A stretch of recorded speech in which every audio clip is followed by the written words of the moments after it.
Hi guys! For today's video ay magluluto tayo ng palabok. Sa kawali, kailangan lang natin magpainit ng mantika at maggisa ng sibuyas at bawang.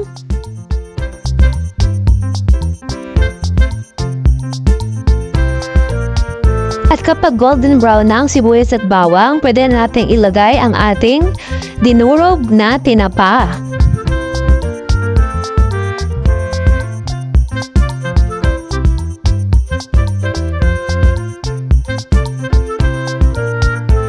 At kapag natansya natin ang naluto ng tinapa, pwede na tayong maglagay ng tubig.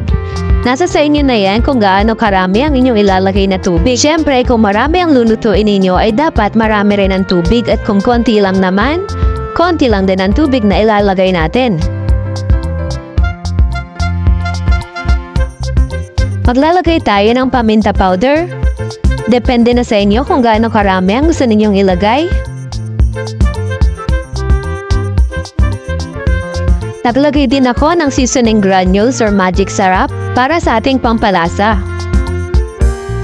Ito nga palang ilalagay ko ay yung Mamacita's Palabok Powder Mix.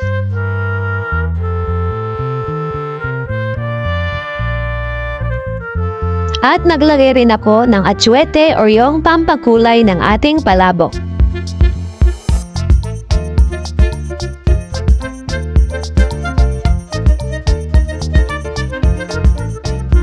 At ilalagay ko na rin itong ating dinurog na chicharon. Mas marami, mas masarap.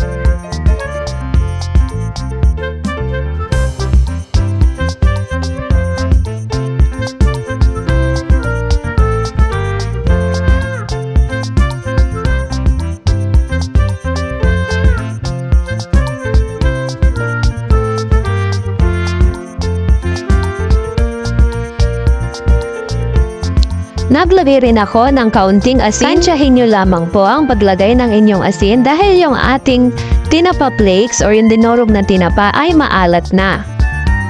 At inilagay ko na rin nga itong ating Knorr shrimp cubes. Papakuluin lang nga natin yan hanggang sa matunaw at huwag nyo din kalimutan na tikman ang inyong timpla para makapag-adjust kayo kung ano ang kulang.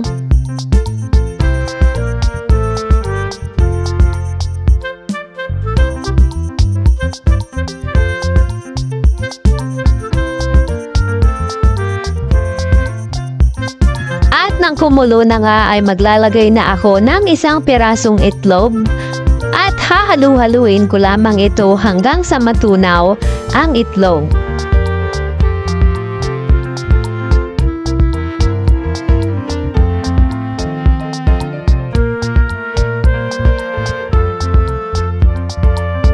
Ang hinahanap natin na consistency ng ating sarsa ay dapat malapot.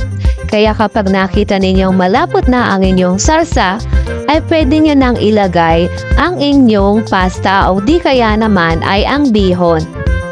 Ako kasi ang ginamit ko ay bihon. At medyo kung namapansin nyo nga na parami ang aking salsa pero okay lang yan. Hahaluin lang natin ng mabuti yan upang kumalat ang sarsa sa lahat ng bihon.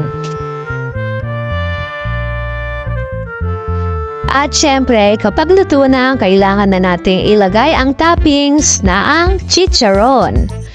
At syempre, hindi natin pwedeng kalimutan ang nilagang itlog. At lalagyan din natin siya ng isang perasong kalamansi. Wala nga lang ako ng onion chives o yung dahon ng sibuyas, pero okay lang yan.